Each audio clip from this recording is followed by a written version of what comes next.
and male, male, in you know, medical clinic, and they say we have every known medication available to man in our clinic. Come and we can help improve your life. Now, why would I want to find out about all of those medications available, when, this type of lifestyle will increase my life and keep me away from medications, Amen. right? Amen. So why go to those medical clinics that want to advertise those pharmaceuticals and take all that money? So anyway, back to our seminar here. So glad that you could be here for our final night. And remember that you can review all 4 meetings on YouTube. If you want to receive the link, just fill out your information in the back there with Ernie, and the email to the YouTube link will always be available to you, right? Anytime you can just click on YouTube and watch all 4 meetings, okay? And if you are interested in other topics of discussion, and we're going to be looking into other health topics, possibly optimizing your brain seminar and depression and anxiety recovery seminar. These are seminars that we can do right here, possibly next year. So if you'd like to look at other health topics and discussion topics with Dr. Snyder, just go to our church website.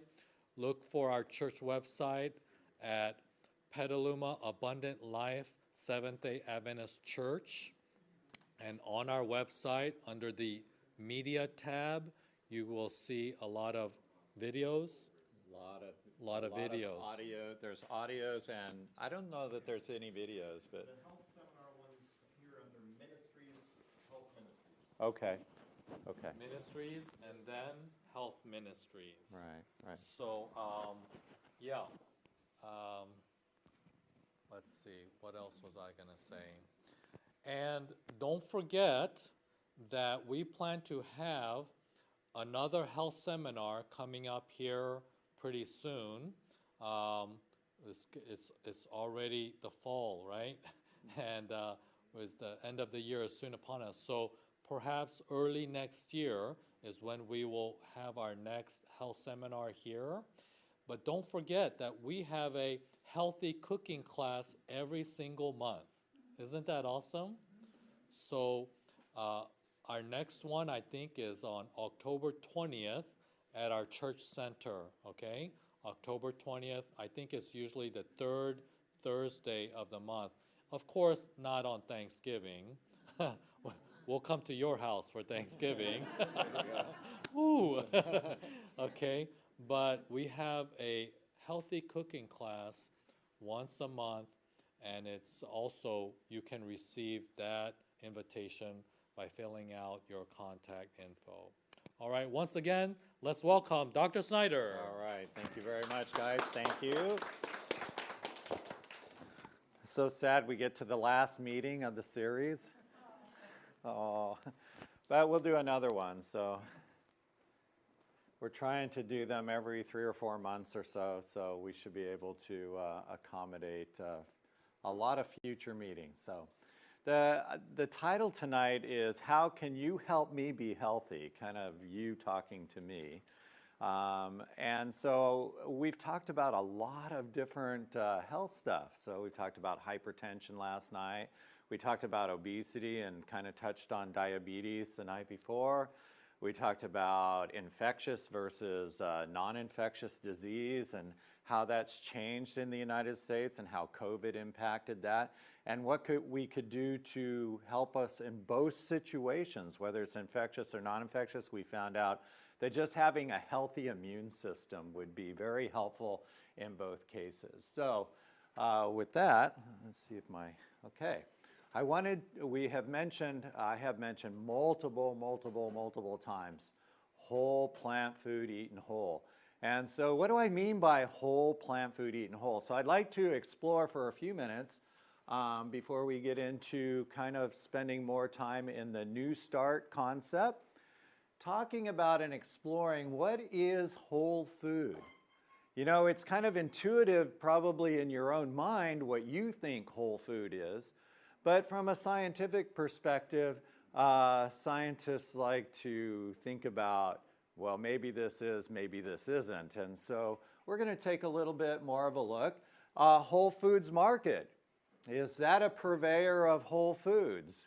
You know, really, you know, there probably are some whole foods in there, but just because it says Whole Foods on it, it may not be whole foods. Or would you find your whole foods more in a farmer's market type of setting? Would that be a place that you should look? So I think there's more to this subject than what you might think. Again, it's probably very intuitive to you, but let's spend a few moments thinking about it. So here's some example of what people might consider examples of some whole foods and maybe some not, but a cow, we advocate if it has a face or a mother, or it comes from something that has a face or a mother, you don't eat it. But isn't that a whole food? It's whole. We haven't processed it. We haven't done anything with it. So you could consider a cow a whole food if you considered cow food.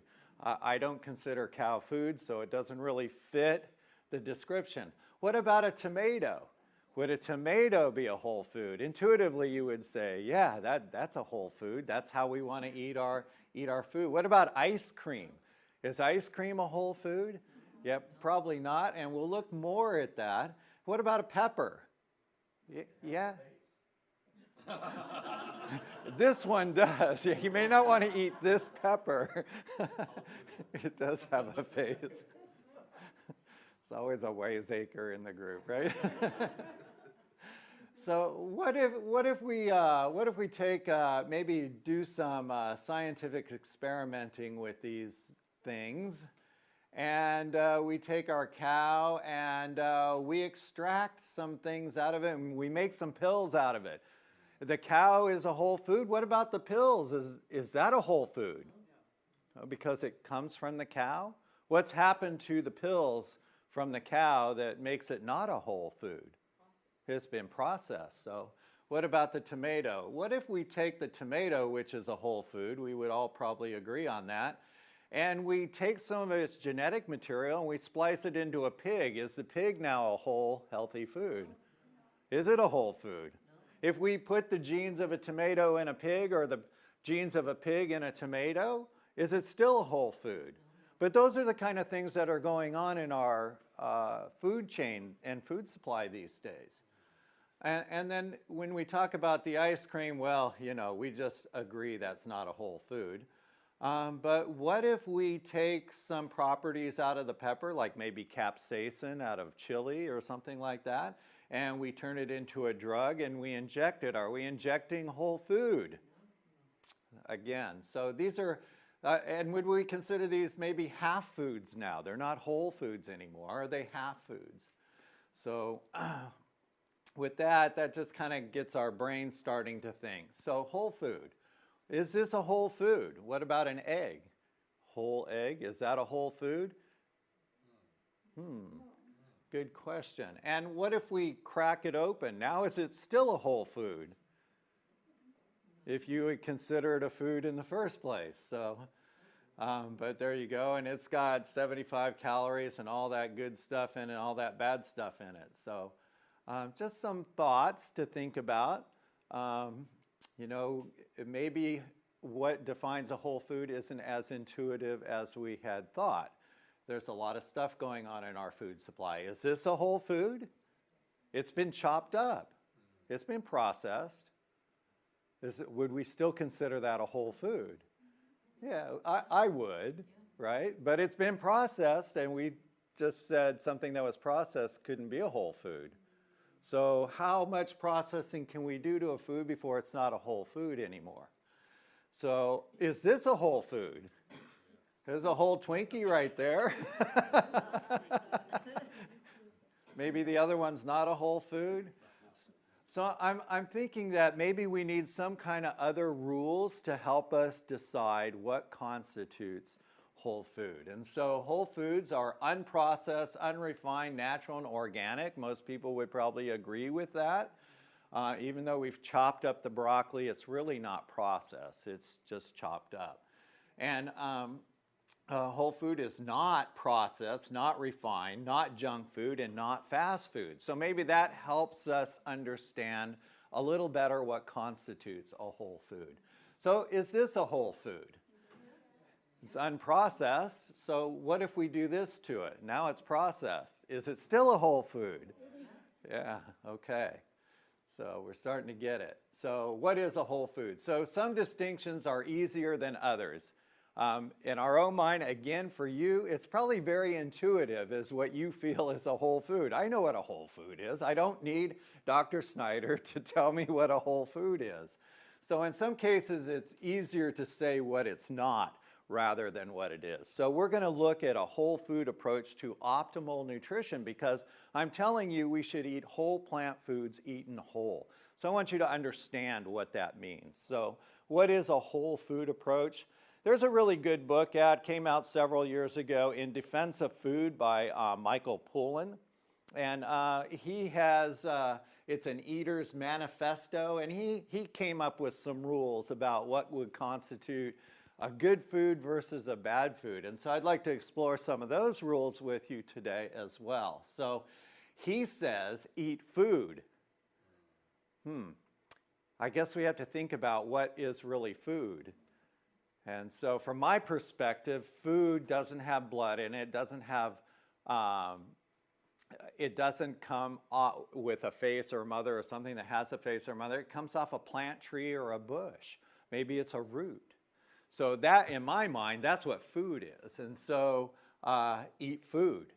And so when you think about that rule, that's really a deep thought. Eat food.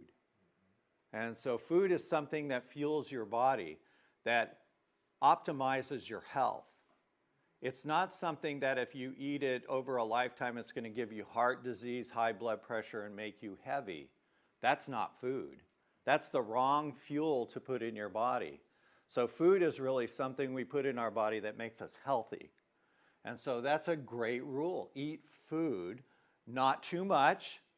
So even if we eat too much food, and I'm as guilty as anybody else, especially times like Thanksgiving. We make a wonderful vegan Thanksgiving meal, and then I eat too much of it, and then I feel awful. So don't do that. I guess it's okay to do that once in a while, but just don't do it. It's just not a good idea. Too much of a good thing, right? And then plant-based diet, that's what we're talking about. So for me, food is plant-based. So I kind of like his rules. This little gizmo's in the way. So it says, eat food. Don't eat anything your grandmother would not recognize. How about that rule? So that might be a good rule. Avoid food products containing ingredients that are unfamiliar, unpronounceable, more than 5 in number, and include high fructose corn syrup. So you want to avoid those things. That might be a good rule too. Avoid food products that make health claims. If you eat this, you're going to have no more arthritic pain, or your eyesight's going to get better. The ringing in your ears is going to go away. So we might want to avoid those. Shop the peripheries of the supermarket. We've already talked about that in past talks. So that's where you find the produce and the real food. Everything inside comes in packages, jars, cans. It's all packaged. And I gave you a label reading exercise to do last night. Has anybody done that yet? Have you gone to the grocery store? So pick up your package, look at the label, look at the calories in it, and then look at the sodium in it. If it's not 1-to-1 or less sodium to calories, it's a bad food. Just put it back. It's a simple way to determine what's good. What you're going to find out is about 96, 98% of the foods in the middle of the grocery store, they're not good for you. Don't eat them. Avoid them. So let's see. What else did he say here? Get out of the supermarket whenever possible. So so you may not want to go there hungry. That's a good rule, right? Yeah. Yeah, you may not want to do that. Maybe you want to go other places to shop. So on my way home, I pass at least 2 fruit stands and a farmer's market type of thing, where you can stop and they grow organic food. You can go out there and get whatever is in season. So those might be great places to stop and shop. Not too much. Pay more, eat less. So that's an old adage. You know, you kind of get what you pay for. You might pay a little more for food. You might pay more for food, but you're going to eat less. So it may work out in the end. Eat meal at the table. Don't get your fuel from the same place your car does. How does that sound? So you go to the convenience store, gas station, and you fuel up your vehicle, and you go inside. What do they sell there? It's all processed junk food. Don't eat there. That's just a crazy place to eat. So try not to eat alone. There are studies showing that eating with family builds tight bonds in the family. That makes a happy heart. We have endorphins going when that happens. We're calmer, less stress. So that's great advice right there. Try not to eat alone. Eat slowly. So remember we talked about that the other night. We eat slow so that our stomach has enough time to send signals to the brain and the brain to comprehend, oh, you're full, you don't need any more, rather than just eating really fast and then you're over bloated and you ate too much. You don't want to do that. So eat slowly, cook, and if you can, plant a garden. And if you can, live off your garden. Okay? My family did that one year. We were living in the country, had a beautiful garden, and it just so happened the company I was working for was sold, and I was suddenly out of a job. But we had this beautiful garden, and we lived off of that garden through the whole winter until I got a job. So it was the only time I ever had no job in my life. It lasted for a few months. It was awful. But praise the Lord for a garden, and it was a beautiful garden. Plant-based. So eat plant-based diet, especially leaves.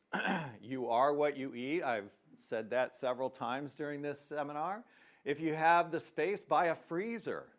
I have found that many things that you grow in your garden are easily processed for the freezer. So rather than spending hours canning, and some things you just have to can, but you can freeze so many things. And if you have a beautiful freezer, you can just stock that up and then you have food for the winter. That's what we did. We had a chest freezer and we filled it up and we ate off of our garden for the whole winter. Eat wild foods whenever you can. And I'll tell you, my wife has more recipes for zucchini than you could imagine. We have zucchini bread, zucchini patties, zucchini cakes, zucchini this, zucchini that, and just zucchini. We had lots of zucchini. So eat wild foods whenever you can. So wild rice in the salad today, wonderful, great, absolutely great. Have you ever seen those classes where you can go out and just pick wild things and learn how to eat what's out there along the hiking trail? Those are great. Little survival hikes, things like that, where you learn about the edible plants in your area. We have lots of them here. So don't look for the magic bullet in the standard American diet. It's never going to happen. I think I've convinced you of that already. So eat food. Avoid food products that are containing ingredients that are unfamiliar, unpronounceable, more than 5 in number, include high fructose corn syrup. So certainly the high fructose corn syrup, that's intuitive. 5 in number, I'm not as sure about. Things that I can't pronounce, that's probably something you don't want to eat. And if it's unfamiliar, well, there's a lot of unfamiliar foods in the world. You know, there's 150,000 different edible plants on the face of the earth. When you go to our grocery stores locally, you have a choice of about 200. If you go to a grocery store in Japan, you have a choice of about 2,000. And so we hardly get to scratch the surface. When I was in China, you go down certain streets in Shanghai or some of the other cities, and they have whole farmers markets that go blocks. And there's just people out there selling the stuff they grew on their land. And so they have lots, and there's things I never saw before. And so we ate really interesting foods while we were there. So let's look at this idea of things we can't pronounce and more than 5 ingredients. So this food is a very popular food. It became so popular that for a while they were publishing the Twinkie cookbook. So things you could make with Twinkies. All right, so this has 28 different ingredients. 8 of these 28 ingredients we can find in a grocery store just about anywhere. Enriched bleached flour, sugar, corn syrup, whole eggs, soy flour, salt, cornstarch, corn flour. Those are easy to find. I can pronounce all of those things. High fructose corn syrup, I'm not really sure I know where to find that. Partially hydrogenated vegetable oil and or animal shortening. It's got animal in it. We definitely don't want that. Contains 1 or more of soybean, cottonseed, canola, and beef fat. So maybe that's something just because it's animal, you don't even want to put that in your mouth. But what about dextrose, modified cornstarch, glucose, leavenings, sweet dairy whey, soy protein isolate? Does this sound good? Does this sound healthy? Does this sound like something we should be eating? Calcium and sodium caseinate, mono and diglycerides, soy lecithin, corn dextrin, cellulose gum, sodium sterol tactylate, natural and artificial flavors, sorbic acid to retain freshness, and FD&C yellow 5 and red 40. How about that? Is that food? Is it something we should eat? Probably not. So 20 of the 28 ingredients, we have a hard time pronouncing the names. We wouldn't know where to find them. So this is probably not a very good food. Okay, so clearly in my mind, Twinkies are out. Okay. So how many ingredients? This gets kind of interesting. So how many ingredients in broccoli? Just 1. It's broccoli. What about tomatoes? Yeah. So those are easy, right? One ingredient. So clearly those are good foods, right? So what about gypsy soup? So this is taken from the Moosewood Cookbook by Molly Katzen, and it looks really tasty. The recipe looks good. So it's got some olive oil and onions and garlic and sweet potatoes and celery and tomatoes, and oh, we're past 5 ingredients. So now is it no good because we have more than 5 ingredients? Yeah. So there's a lot of other good stuff in here. So in my mind, this is a whole plant food, and I think this is healthy. So maybe our rules aren't as concrete and ironclad as we think they are. But what do we notice about this? What's in this? What kind of ingredients? These are names we can pronounce. They're things we're familiar with. My grandmother knew what all of these things were and used them in her cooking. And so these are things you would put together at home and make your own, right? So clearly there's a big difference between a Twinkie and gypsy soup, okay? So is this okay? I think so. What about this? So you can go to the market and find this bread. It's a common one. It's got a whole bunch of ingredients in it too: enriched flour, yeast, wheat bran, whole wheat flour, wheat gluten, molasses, soybean oil, salt, butter, honey, corn syrup, soy flour, cornstarch, wheat starch, vinegar. Not sure why you need vinegar in bread, but they put it in there. And maybe with all those other things without the vinegar, maybe that's not a bad bread. But then look what else is in here: sweeteners, sweet dairy whey, maltodextrin, calcium sulfate, dough conditioners, with a whole bunch of chemicals in it, and half of them you can't pronounce. Yeast nutrients, natural flavor, beta carotenes, enzymes, calcium propionate, soy lecithin. Why would I want to eat that? 15 ingredients that I can find and are probably okay, plus 12 ingredients that really mess it up for 27 ingredients, when I could have this instead. It's got 5 ingredients: whole wheat flour, water, oil, 6. Sea salt, yeast, and gluten, right? So there's a big difference between those two breads. Let me just back up there. Look at that. That's crazy. It's a chemical bread, but this is real bread. This is going to be tasty. This is a bread you're going to warm it back up, put a little spread on it, and maybe some honey, and you're just going to, that's... Gypsy soup and this bread. Oh, gypsy soup and this bread? Yeah, that would be a wonderful meal, wouldn't it? So there you go. So here we go. So one of the important things about label reading that you should understand, I told you how to look at the nutritional information, the 1-to-1 ratio between calories and salt, sodium. Don't ever, never, never, never, ever believe what it says on the package.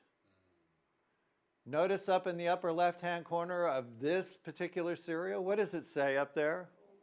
Whole grain. Really? What is this cereal made of? You and I both know this is sugar with sugar and more sugar in it. Whole grain, really? That is a lie. It is a lie, but they put it on their containers.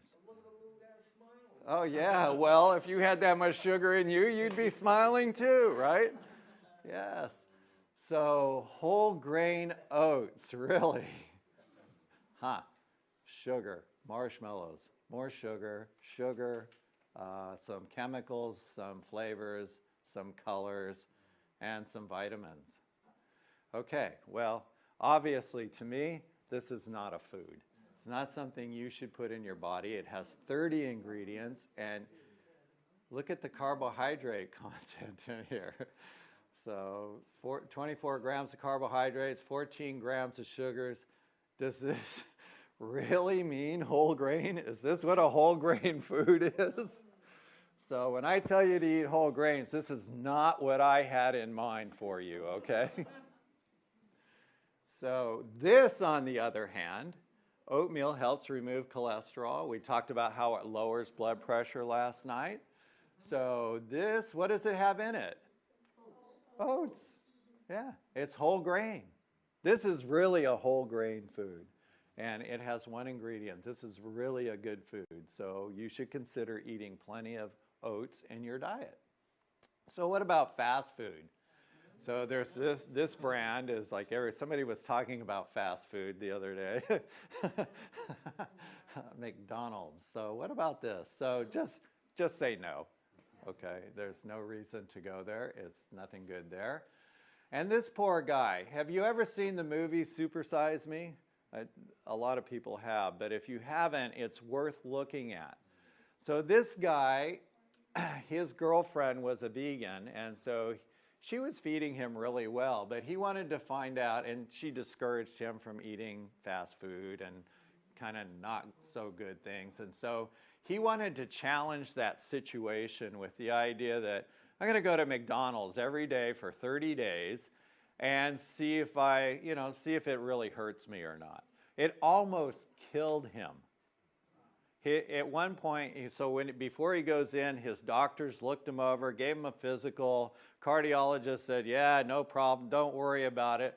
And I don't remember, it was 2 or 3 weeks into this thing, and the cardiologist says, you better stop or it's going to kill you. This almost killed him. It is a very good movie. You should watch it. So, The Hungry Planet. This is a fascinating book. I highly recommend looking at it, especially if you have any kind of hankering for humanitarian causes and just understanding how the food supply in this world is affecting other people, how we in the United States are affecting other countries by the way we eat. It really reveals, it's very revealing when we look at this. So I just picked a few pictures out of it. I didn't pick, the whole book is a picture book. And there's lots of them here. But I just wanted to pick a few things for you. So we're going to look at a couple of families here, one from Chad, the Mustafa's family. Their food expenditure for 1 week. Now this book is probably 15, maybe pushing 20 years old. So inflation this a little bit in your mind. But their food expenditure at that time for 1 week was $18.33. Okay?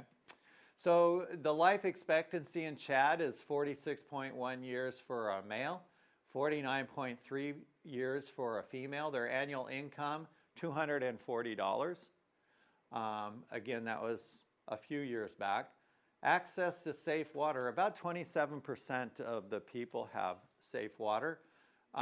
Safe sanitation, 29%. Daily intake of calories per person, about 2,100. Daily intake from animal products, about 140 calories. They're undernourished, about 34% of the country. Overweight, about 10% male, 17% female. Obese, 0.3%. What's the obesity rate in the United States? 40%. Yeah, it's 41+% now. So, yeah.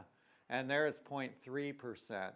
1.3% in females. Diabetics, 2.8%. Keep an eye on this diabetics number as we go through these, and pay attention to the number of McDonald's in the country. There's 0. There are no McDonald's in Chad.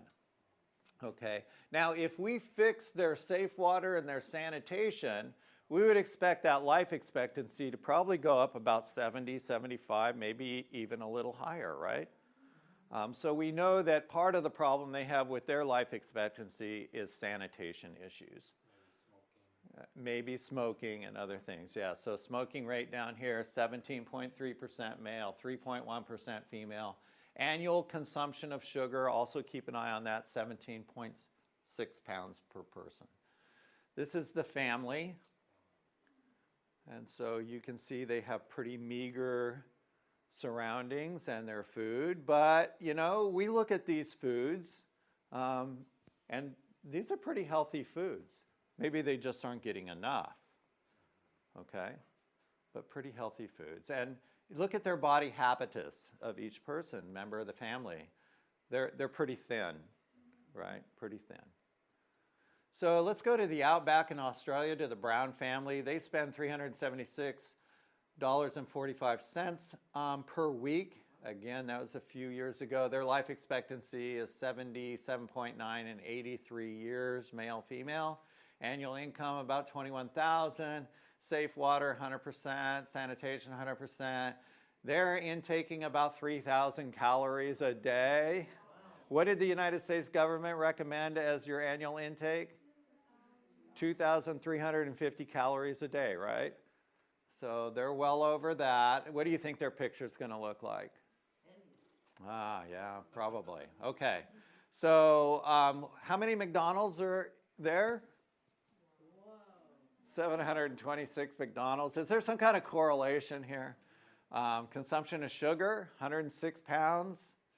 Smoking, 31%, 23%. So let's take a look at the family here. And I'm sure they're wonderful people. I've never met them. They're just picture out of a book. But look at the difference. Okay. Look at the difference. And look at what they eat. It's all spread out. Mostly meat, animal products. Does that have an effect on their body habitus? It does indeed. It does indeed. So another Australian family, same kind of statistics, so we don't have to go through those again. These guys, look at their diet as compared to these guys. Okay, so they're both from Australia, but look at the dietary difference. Much, much less animal products. Look at the body habitus here. So it's not the country, okay? It's how they're choosing to eat makes a big difference. So let's look in Bhutan, the Namgay family. Food expenditure for 1 week, $5.03 US. So they have a little bit better safe water, sanitation, 62 and 70%. Number of McDonald's, 0. Diabetics, 3.5. Annual consumption of sugar, we didn't have numbers on that, and smoking. So let's see what they look like. Look at the food that they have. It's pretty plant-based, isn't it? Yeah, and look at the body habitus. Nobody really obese there, is there? Yeah. Bosnia, Herzegovina, the Dudo family, 167.43, well-off family. So this is an kind of an upper-class family in Bosnia, Herzegovina. Life expectancy, 69 and 76 years, male to female. That's a little bit of a bigger gap. Can you think of a reason why that might be? War? Yeah, maybe war has had an effect on that. We don't know about their water and sanitation. We know they eat a lot of calories every day. There aren't any McDonald's there. Their annual consumption of sugar is fairly high, but not as bad as Australians. And there's a great deal of smoking there, so that may have an effect on their life expectancy as well. Especially if they're more traditional, where it's a male-dominated society, where males smoke and females tend not to. So that could explain the gap that we're having there. But here's the family. Look at the food. Not too bad. Not much green, though. Yeah, not much. There is some. There's some. And we see a lot of fruits and veggies over here, too. So, and there's some meat products. But body habit is not too bad. Not too bad. And I think this is the last one here. So we've been to Chad before, so we know their stats. We know their, number of McDonald's in Bosnia and Herzegovina was 0. So back to Chad with another family. Their weekly food expenditure is $1.23. They live in a refugee camp. Stats are pretty much the same. So this is their diet. Look at the body habitus. They're very thin, probably undernourished. So now there's some great statistics and studies that have been done in this world. And the United States and Western societies, they use a large portion of this world's resources. For a while, the United States was about 25% of the world resources. That's a lot. And there have been studies done showing that if every American became a vegan, there would be more than enough food for everybody in the world.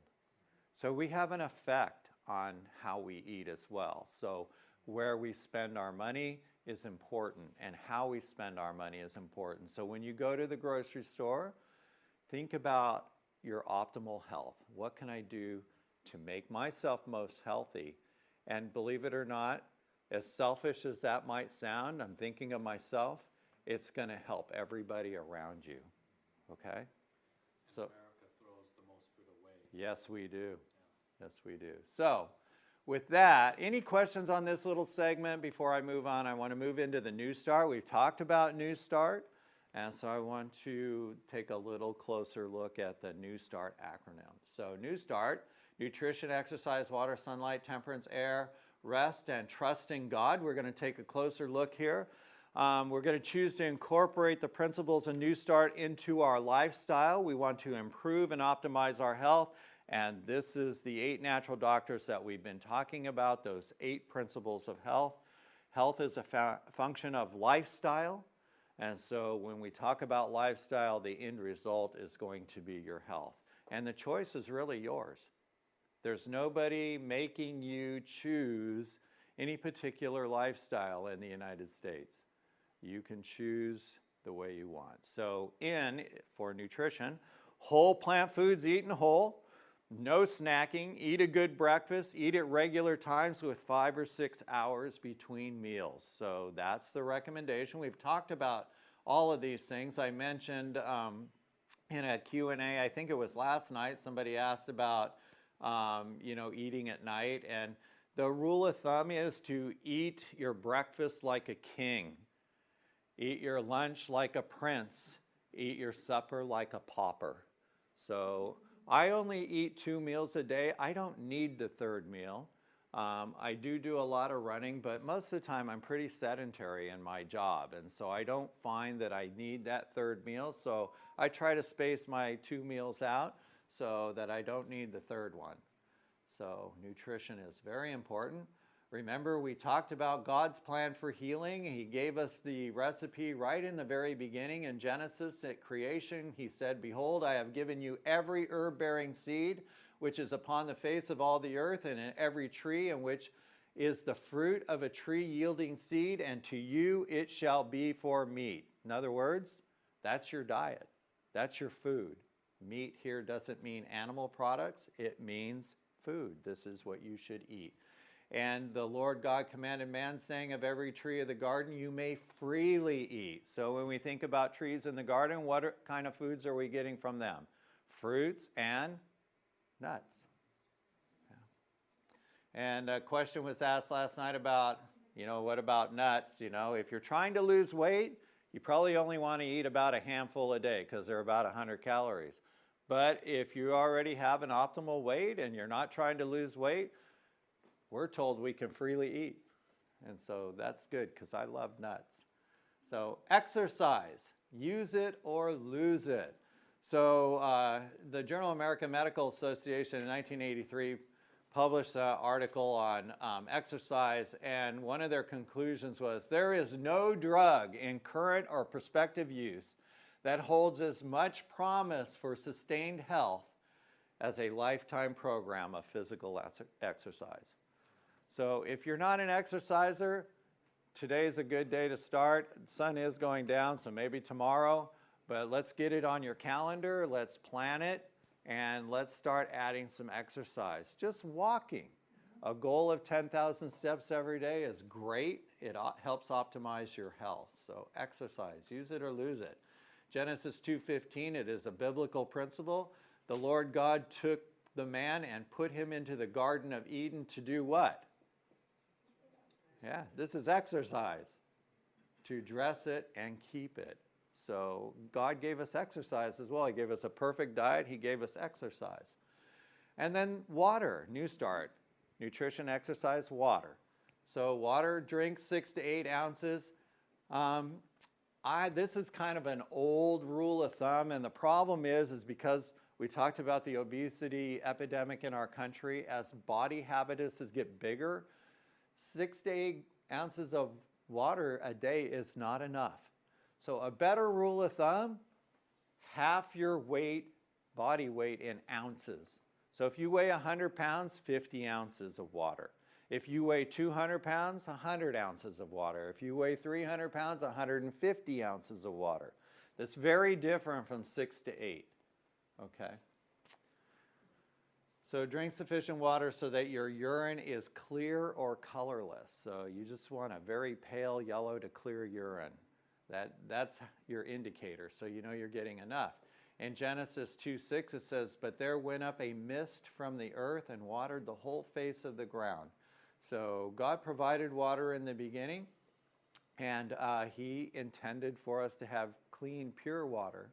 And it's an important part of our life and our surroundings. So John 4:13 and 14 says, "Jesus answered and said unto her, Whosoever drinks of this water shall thirst again, but whoever drinks of the water that I shall give them shall never thirst, but the water that I shall give them shall be in him a well of water springing up unto everlasting life." So biblically, water is a very important concept, and Jesus used it to describe how He is a water of life, and you should be able to partake of it freely. So sunshine, so new start, nutrition, exercise, water, sunlight. So sunlight helps to lower blood pressure and cholesterol if elevated, and is useful by our body to help form vitamin D. And it is true that people that live closer to the equator make more vitamin D because they have more direct rays from the sun. As you move away from the equator, and we're in an area here in the Bay Area where the angle of sunlight doesn't really give us enough to make vitamin D. So this is one of the supplements that I tend to recommend for folks here. Along with your B12, vitamin D is a very good idea. Okay?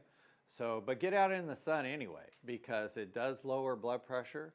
And just being outside in the sunlight helps us mentally as well. So, In Genesis 1:16, God made two great lights, the greater light to rule the day, the lesser light to rule the night, and he made the stars also. So sunlight is a biblical principle as well. So Malachi 4:2 says, "But unto you that fear my name shall the Son of Righteousness arise with healing in his wings, and ye shall go forth and grow up as calves in the stall." And this is the same Jesus who expresses to us, "Beloved, I wish above all things that you would prosper and be in health, even as your soul prospers." That's his desire for you in your life today.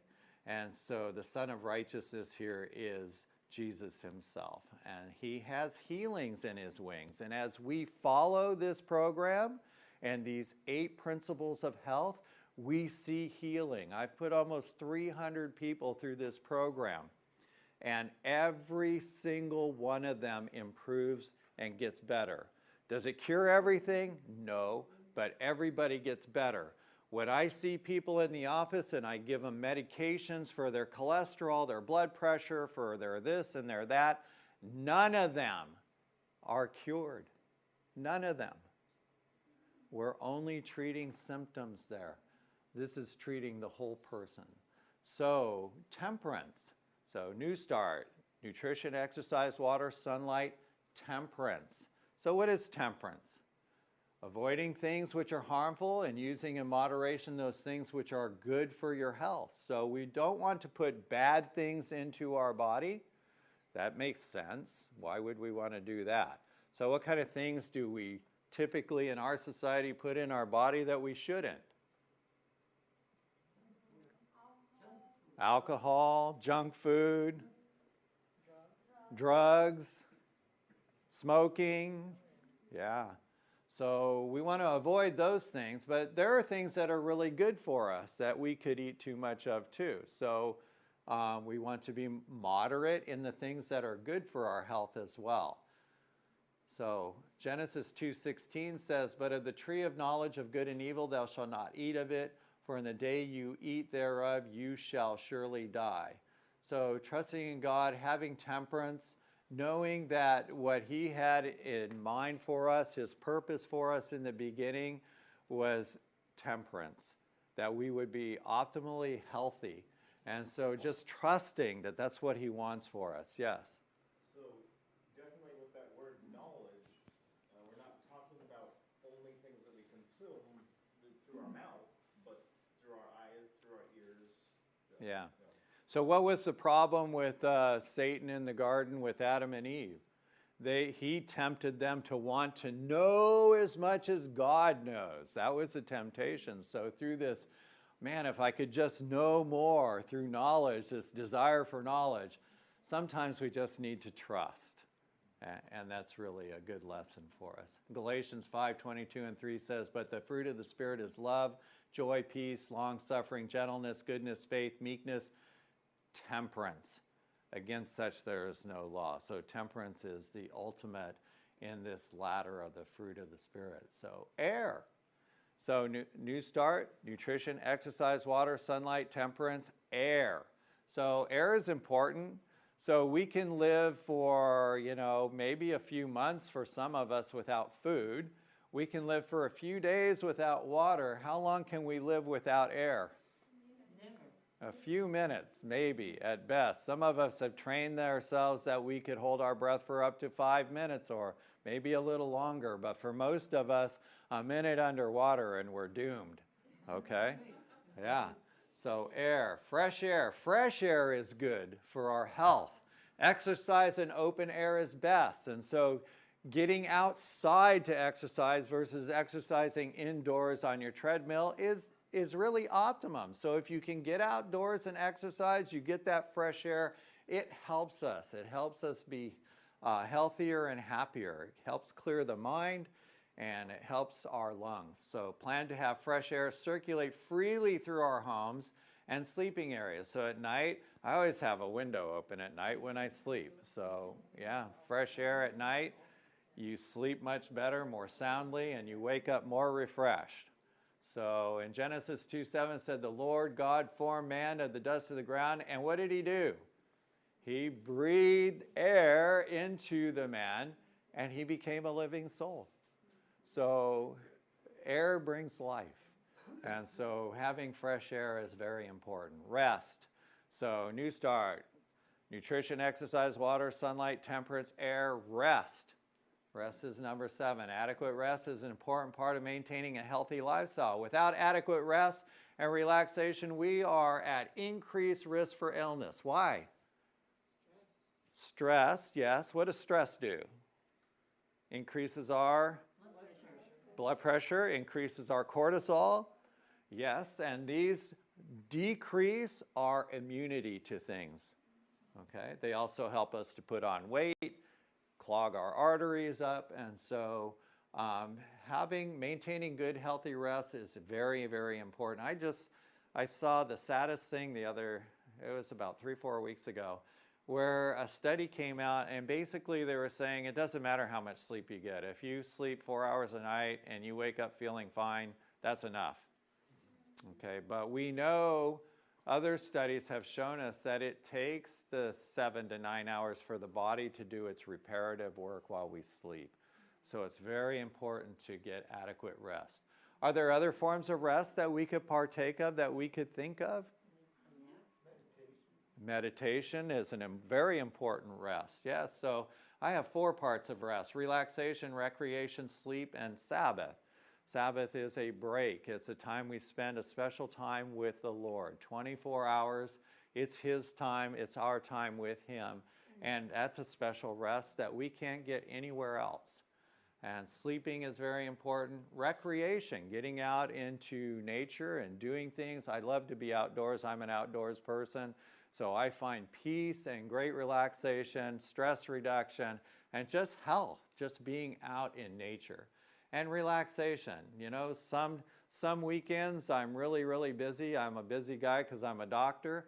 And some weekends I do all kinds of stuff. But every once in a while, I get a weekend, I don't do anything. I just sit and relax, because you need that. You have to do that from time to time. So in Genesis 2, 1 through 3, thus the heavens and the earth were finished, and all the hosts of them. And on the 7th day, God ended His work which He had made, and He rested on the 7th day from all His work which He had made. God blessed the 7th day. It's the only day of the week God put a blessing on.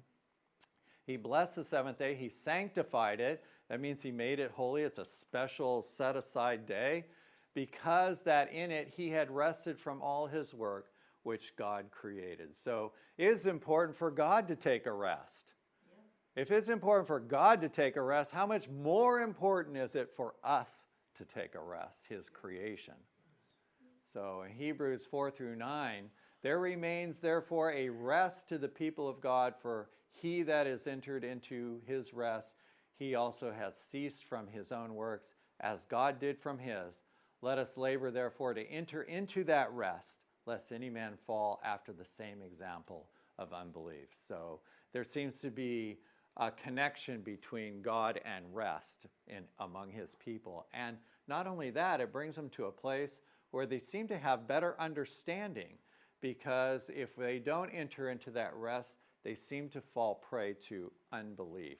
And we probably don't want to be in that kind of place. So trust, that brings us to the 8th natural doctor: nutrition, exercise, water, sunlight, temperance, air, rest, and trust in God. Trust, that will keep him in perfect peace, whose mind is stayed on thee, because he trusts in thee. Trust in the Lord forever, for in the Lord Jehovah is everlasting strength. And that's taken from Isaiah chapter 26. So trust in God, very important.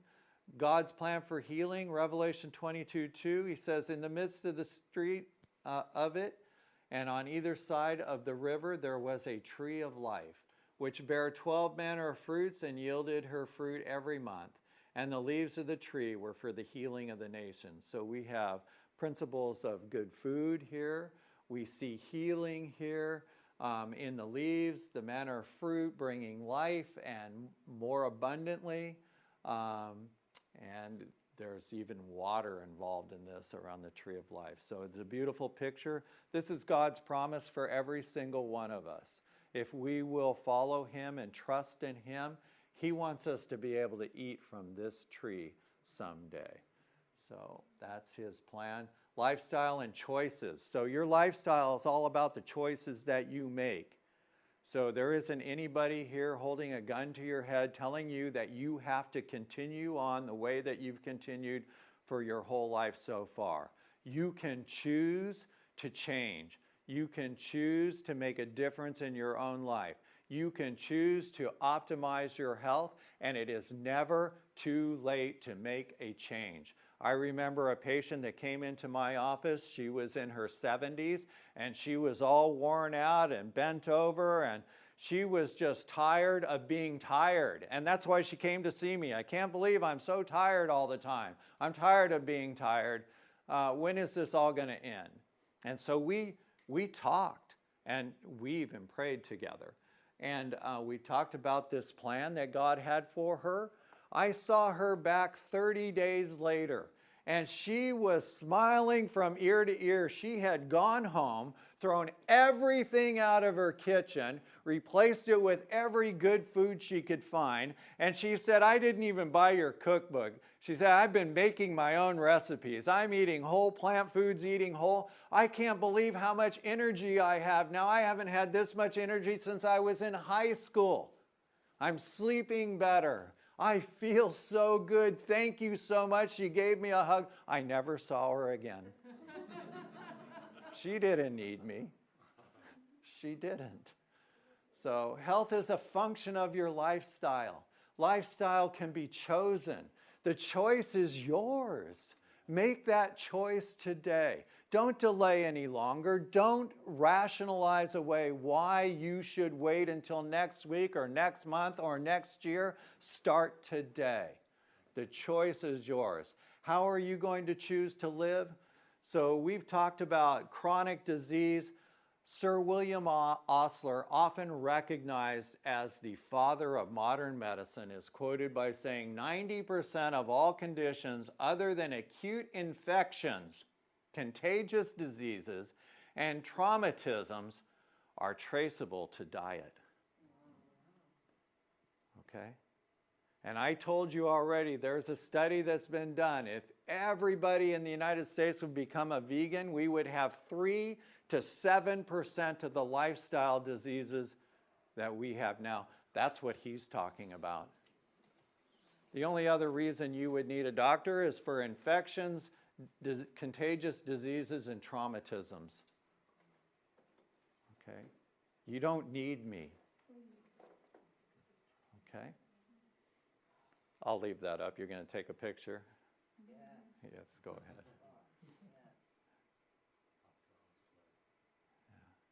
You're welcome. So we're almost done. So the InterHeart study, there was 15,000 cases of acute heart attacks, 14,820 controls, 52 countries involved in this. They wanted to see the relationship that smoking, hypertension or diabetes, waist to hip ratio, diet, exercise, alcohol drinking, psychosocial factors had to do with heart attacks. Are these all risk factors for heart attack? Yes, they are. These lifestyle factors were reported to account for 90% of the risk factors for men and 94% for women. These are all lifestyle choices, folks. Those are incredible numbers. So I invite you to the biblical diet. That's what we've been talking about. The World Health Organization urged people to eat fresh fruit and vegetables to prevent cancer rather than face other risks associated with beta-carotene pills. Some people like to just take a supplement. It doesn't work. The agency's finding is in line with U.S. studies that have found that pills containing beta-carotene may lack the cancer-fighting effectiveness of the fruits and vegetables from which it was derived. We talked about the biodelivery systems. If you go back and look at my last session back in May, you'll find I did a whole lecture on the carotenoids and biodelivery systems. But we talked about it just a couple nights ago again. This is important. Eating the whole plant foods, eaten whole, you get the beta-carotene in carrots, but you also give several other compounds that help the body help the food be delivered to the body so that it can be effective. Just taking the beta carotene isn't that effective. Okay. So it appears at present that cancer prevention by fresh fruits and vegetables remain more effective than taking one or several of their constituents as dietary supplements, said Dr. Harry Vainio, a World Health Organization specialist. The pill lacks the fiber and the other elements found in the carrot, which may be the reason for the difference, Vainio said, which I just said. World Health Organization noted that many studies in different countries over the past 2 decades have shown that a diet rich in fruits and vegetables lowers the risk of developing cancer. This has led to a widespread belief that plant compounds such as beta-carotene found in carrots, broccoli, and cantaloupe can help protect against cancer. So there's a whole biodelivery system in your whole fruits and vegetables that help these compounds be effective for bringing optimal health to your life. With that, are there any questions this evening? Yes? Yeah, isn't like if you take a nap, isn't that considered a rest also too? And also Yes. Too, and also too, if a person wants a snack, is it healthier to snack on a healthy fruit? First of all, I tell you it's healthier to let your stomach rest 5 to 6 hours between meals. And so you shouldn't be eating snacks. No, like an apple or something. I recommend nothing. That's what I mean. No snack. Yeah. Yeah, no snack. Okay. Any other questions? Yes, Pat? Well, what about those that really don't do well with a lot of fruit? They're kind of just stuck eating vegetables, and does that affect them in a health-wise? Well, I think it does. I mean, you don't have the wide variety that you would get otherwise. But, you know, I think that I have seen cases where people don't tolerate certain foods, and so they're not able to do the full vegan thing. And so with time, as they become vegan and they've eliminated all the other bad foods out of their diet, their body becomes more able to adapt to eating those things. So remember, it's probably a lifetime of eating wrong that has brought a person to a place where they don't tolerate certain foods. There are some genetic problems that can cause that as well. I can't fix that. Okay, I can't fix that. But I can tell you to do the best you can. That's going to optimize your health to the best potential it can be. Yes? What time should you be finishing your last meal of the day before you go to bed at night? Yeah, it kind of depends on what time you go to bed. You want to go to bed on an empty stomach, not a full stomach. So we train our babies from the very beginning to go to bed on a full stomach, and it leads to all kinds of gastrointestinal issues as they grow up. So we stick a bottle in their mouth, put them in bed, shh, go to sleep, and they suck on the bottle, full tummy, they fall asleep. It would be better to train them to be able to go to sleep not on a full stomach. It would affect them later in life. Most of us have a very difficult time going to sleep on an empty stomach, but you can train your body to do it. And when you have, you will notice that you will sleep better.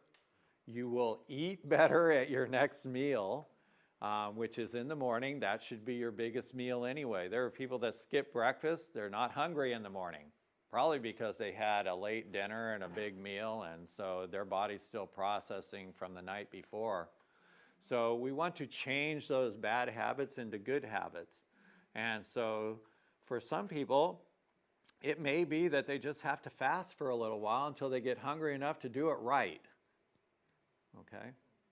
But typically I would tell you, you want to try to go to bed on an empty stomach.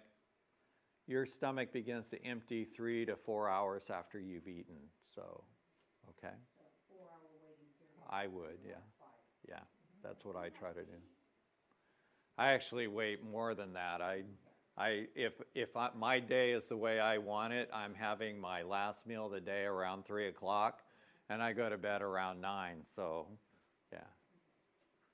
All right. So sometimes when like I'm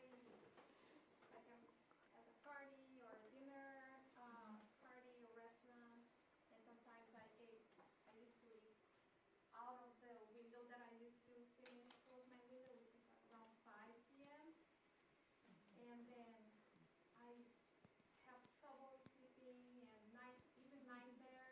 Yeah. horrible. Yeah. I totally Yeah. understand that in my mind.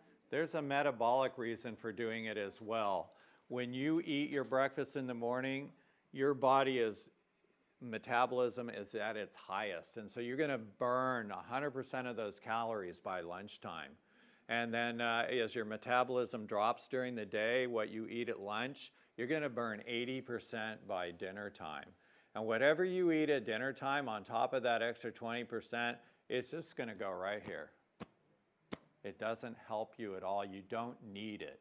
That 20% you have left over for lunch will get you to morning while you sleep. Okay? Yes? What if you work out in the evening, like after work, then is it okay to eat later because then you need the energy? Or?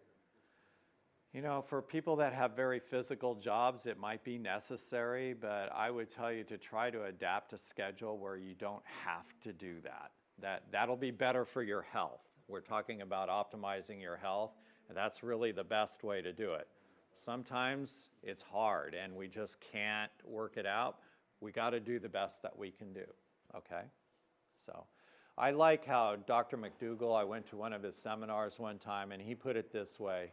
He says, I try to do better today than I did yesterday because I'm not perfect. And he says, I try to do better this week than I did last week because I'm not perfect. And I try to do better this year than I did last year because I'm not perfect. And so we need to keep that in mind. We got to, you know, we all have life circumstances, but we need to do the best we can, and we just keep trying to get better and better at what we're doing with it, okay? Yeah. Any other questions? Yes? Last year was vegan for 7 months. Uh-huh. And I stopped, started eating meat again, gain weight again. Yeah. And I think I have a diabetes. I need to check. I'm going to make appointment to the doctor in October 20. Why is so hard to maintain it's not a diet, but like a style, like a change your habits. It's so hard to maintain. Like I was vegan for 7 months. I can't do anymore. I feel like I need to eat meat. It's starting again. Yeah, so probably one of the things, and I see this every once in a while, is people, they don't have a very good cookbook, and they haven't learned the science of how to cook as a vegan. So cooking as a vegan is a very different science than cooking standard American or Western diet type of food. And so a Vitamix is really, I find it essential piece of equipment in your kitchen.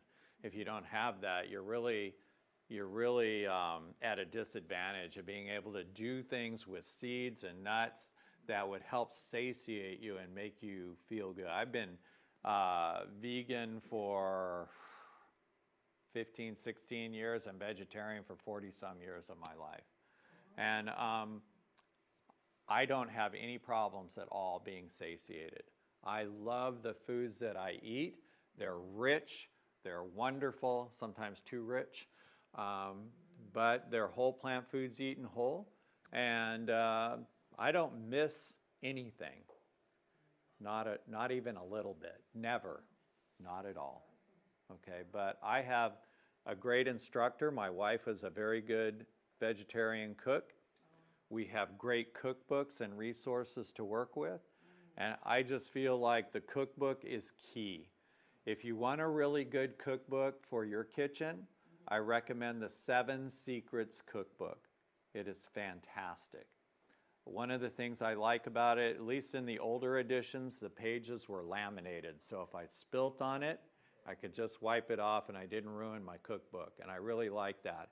And the Brackett's, who are the authors of that cookbook, they went into it with the mindset that Americans are very fast food, fast life, you know, kind of organized in their daily routine. And so they got to have something, when they get off work, 20 minutes, it's got to be ready, and it's got to taste good. And so they designed this cookbook with that in mind, okay? And it's really good. Yes? What is the difference to be vegetarian, and vegan? So there are different types of vegetarians. There's ovo-lacto vegetarians. pescatarians, thank you for the word, which is not really vegetarian. It's fish, it's animal products. So, but they consider themselves vegetarian. And, you know, there's strict, there's raw vegan, there's ethical vegan. So there's different kinds of vegans. So, for example, an ethical vegan wouldn't even wear a leather belt, you know, because they're doing it for ethical reasons. Whereas me, I'm doing it for health reasons. And so, you know, I'm looking, and religious reasons. You know, I believe that God has given me this information. I need to do something with it. And so I try to follow that. And it has made a huge difference in my life. And so for most vegetarians, they tend to eat eggs and cheese, which don't grow on trees and really shouldn't find a place. Maybe eggs occasionally, if you have a poverty type diet, you may get away with some eggs, would be okay. But cheese should never find a place in your stomach. It's a rotten food. You should never eat it. Question? I was just going to add a little bit on to what you were saying about, oh goodness, did I just lose it? That's okay. The spiritual part. Yes. Of health. Yes. So being physically healthy is helping the mind and the spiritual abilities. Yes. And your thinking ability. So what I have found is healing in my mind over the years, that as I became more and more accustomed to the vegan lifestyle, I've noticed that my thinking is much better. And my spiritual life has enhanced and grown because I believe the Holy Spirit talks to us through our reasoning center in our brain. And so I have a clear communication with God. And when I spend time in prayer, I can hear that still small voice in my mind better than I could before. So, yes. The day I heard all these facts that you're talking about, I quit the next day. And from then till now, I lost 107 pounds. And I feel better than I did 30 years ago. Amen. Yeah. And I can exercise and I have more energy. And I'm just thankful. And you can go to Fiji and do mission work and, you know, praise God. That's a good thing. There you go. Yeah, yeah. All right, I recognize that the hour is getting late. And so I'm happy to sit and take questions for you, but probably some folks are ready to go home.